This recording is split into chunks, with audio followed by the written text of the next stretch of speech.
Hi, I'm Steph. And I'm Kate, and we work at the National Institute of Neurological Disorders and Stroke. And we're interested in understanding how our brains use electricity to communicate with the rest of the body and interact with the rest of the world.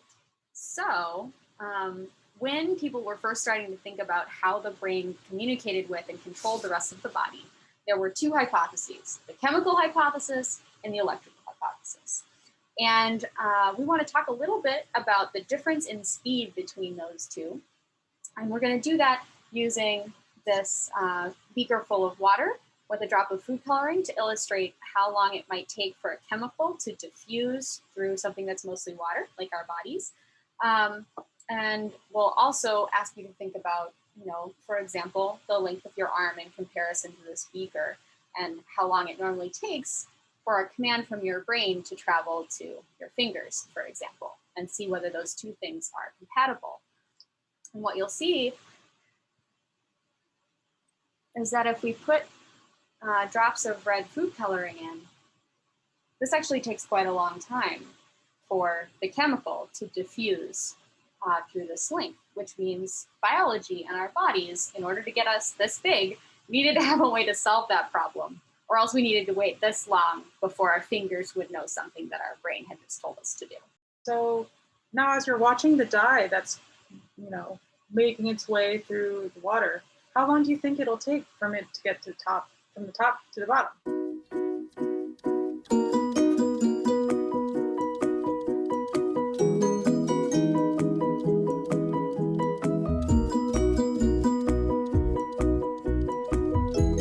You can use the time that we have to calculate how long that'll take, and then you could use that same calculation to see how long it takes you to react to certain things.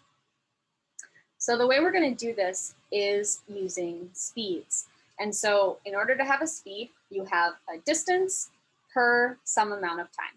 And so in our case with the water, we have a distance in centimeters. We know that the height of the water is 36 centimeters tall from the top to the bottom. We also know that it took about 2 minutes for the dye to diffuse. And we want to compare our number, our speed here, to some other fast things. And normally, fast things have the units of kilometers per hour if we're using the metric system, which we are here.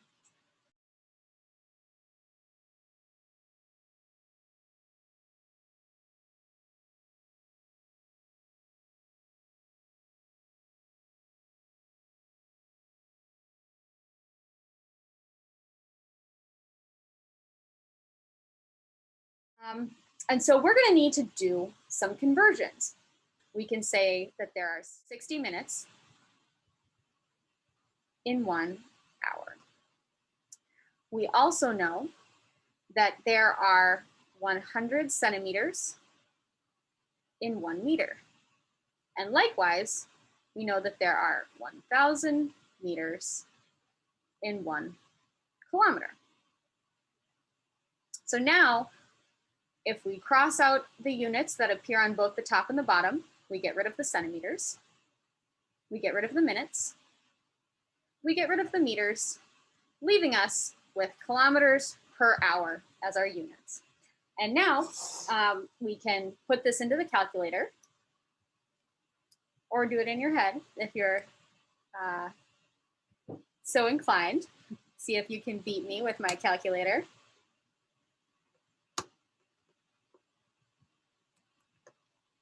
And what we come up with is 0.0108 kilometers per hour.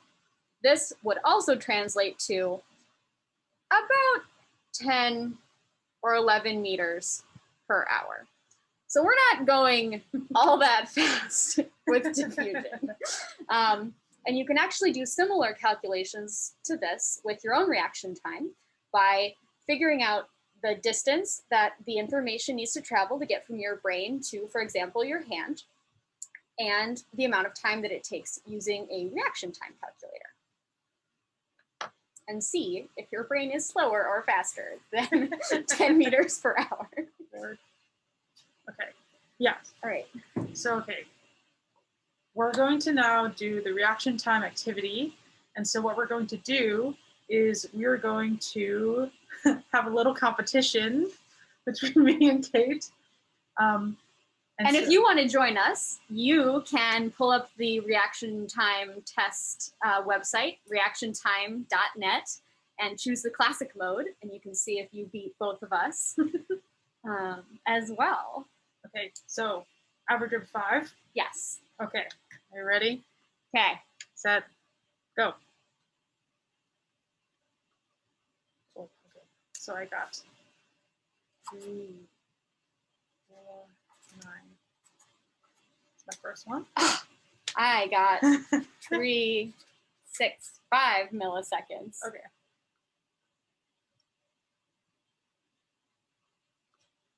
Ooh, that was a good one. Woo! 296. Oh my gosh! 326. Steph is gonna win this one, I'm pretty sure. Ooh. Oh, that was bad for me. 285. 402. No.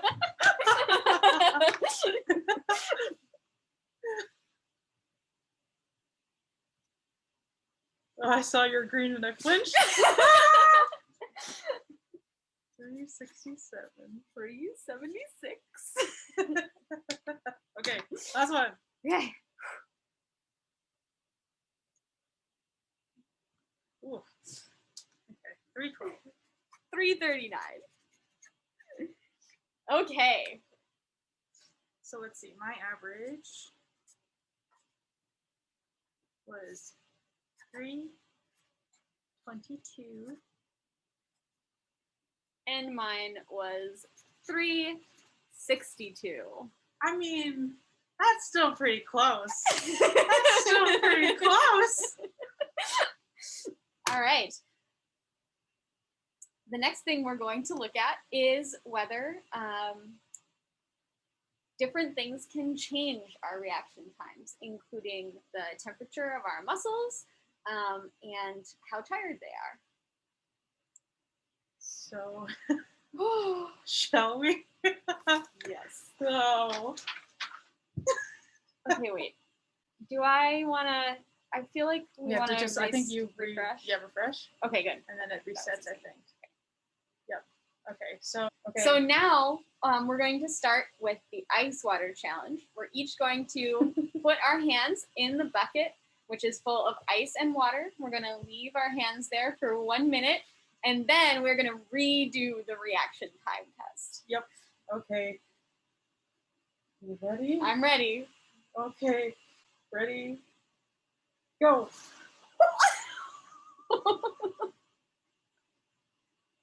It's so.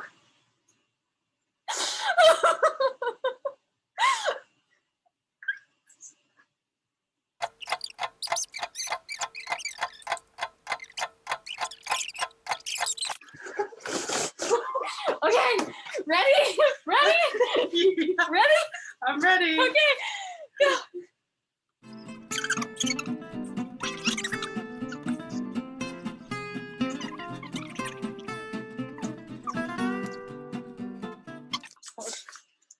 Okay, Oh. I would just like to tell you. So this, for me, my average over 5 for the normal was 362 milliseconds. But with the ice, my average, again, over 5 was actually faster. So 344 milliseconds for my reaction time with the ice. Okay, I was not as quick as Kate with ice. My hand honestly still kind of hurts.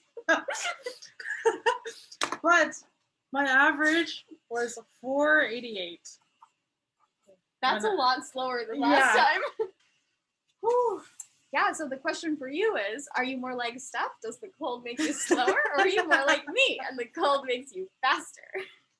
And if you don't want to do ice as the thing that, your external factor to affect your muscles, you could always do something like grab like a stress ball or like, anything you can squeeze and squeeze it really, really hard as you can for a minute. And then see after that, how fast is your reaction time? Because now you're looking to see if muscle fatigue, right? Like you've used your muscles, you're working it really hard. How fast are you still able to react? So yeah, give it a go, have some fun.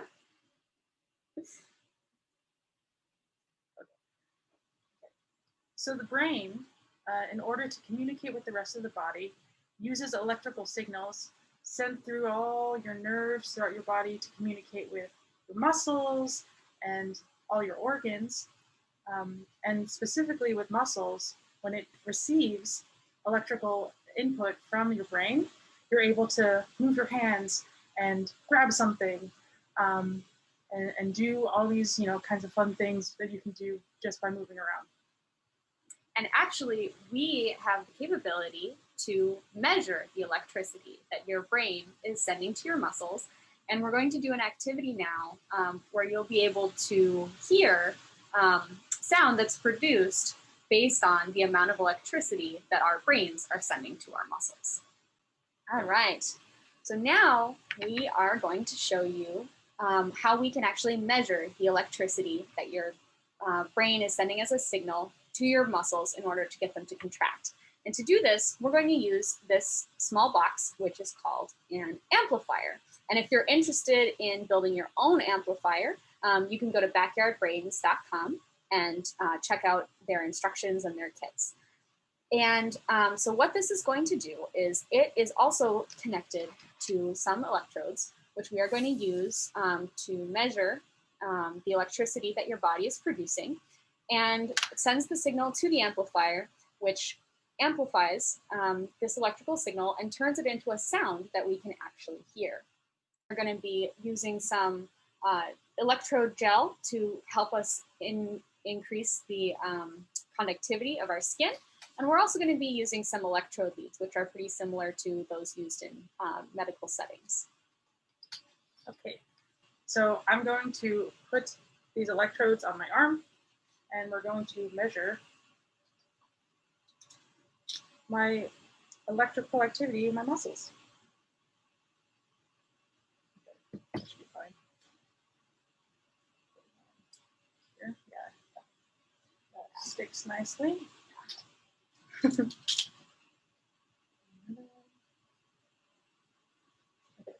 I think that's okay. This is the ground electrode. That one's just going to hang out on my arm.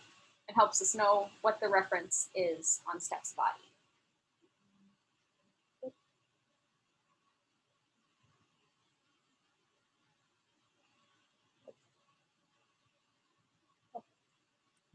All right. So now Steph has the electrodes on her arm. They're connected to our amplifier. Okay.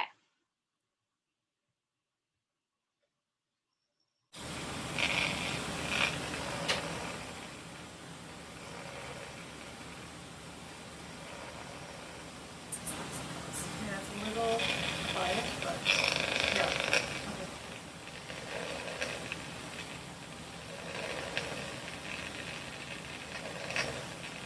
You can hear it. There's like a kind of stronger whooshing noise that the amplifier makes when I curl my bicep. So I'll do it again and see if you can hear it.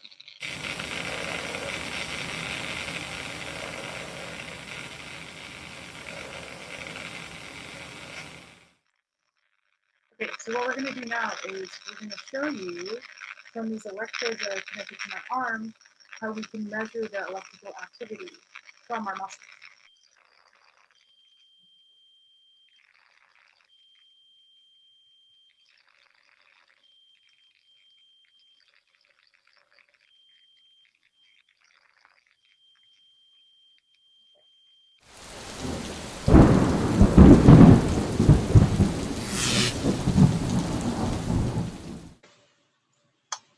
Here we have our electricity source. And so with this little box, you can control the frequency of electric pulses that you can administer through these cables, which we're going to attach. Cables. And then we're going to attach it to these popsicle sticks with brass bolts, because brass is, the material is able to conduct electricity well and make good contact with your skin. And we'll also be using this electrolyte gel that you use to help increase the conductivity of your skin. Cool. Okay, so I'm gonna plug it in. Yeah. So I'm going to use the gel to improve conductivity. It's just gel with salt in it, essentially. Okay. And so I'm going to turn on our electrical power source, turn it up a little. Let me know when you feel. So I'm starting to feel, little pulses of tingling. Okay, so we're going to turn it up a little more. And so now you can see that my hand is starting to move. And that's not something that I'm doing. And it's actually not something that I can stop, even if I try. If I try to hold my finger and thumb still, I cannot do it. But if I remove the sticks from my arm, breaking the connection, now I'm in control with my hand again. My brain's electricity is sending the signals. But if I put it back here, now Steph's box is sending the electric signals to my muscle and completely overriding what my brain is trying to do. So I know we can see it on the side. Let's see if we can see it from the front. Yeah. And when Kate removes them, stop. I control my hand. When I put it back, I can't make it stop no matter how hard I try. Oh, cool, right? It's very strange.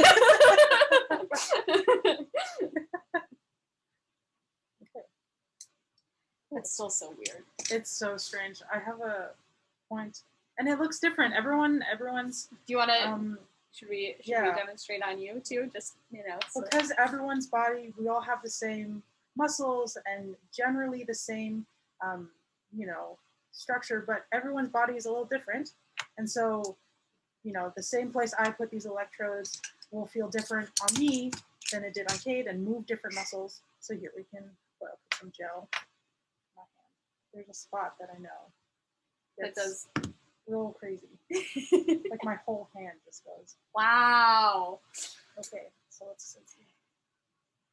Oh, thank you. I will do the, and it's this one? Yep. So I'm gonna put this until I feel the tingling. Oh yeah, a little bit of tingling. Okay. Ooh. Oh yeah, I saw your pinky go a little bit there. Wow. So my whole hand. Yes, you can see where for me it was just my finger and thumb. Steph is actually getting part of the palm of her hand to move. But and then I remove it and I can move my own hand again. But then I put it back. Ooh. Yeah. And it, like my hand gets all curled up too. Yeah, wow. Yeah, and you can't resist it. Nope. No, oh my gosh. And you feel the tingly sensation of it's electricity going into your hand throughout, your whole fingertips and everything. It's pretty crazy. Yes. Okay, cool. So that's how that's one way that we can show that your muscles rely on electric signals from your brain in order to tell them to move. Thank you so much for joining us today. We had a great time showing you some cool things about electricity and the brain. And if you have any other questions, join us on our live Q&A for Take Your Child to Work Day, and we look forward to seeing you there. Bye.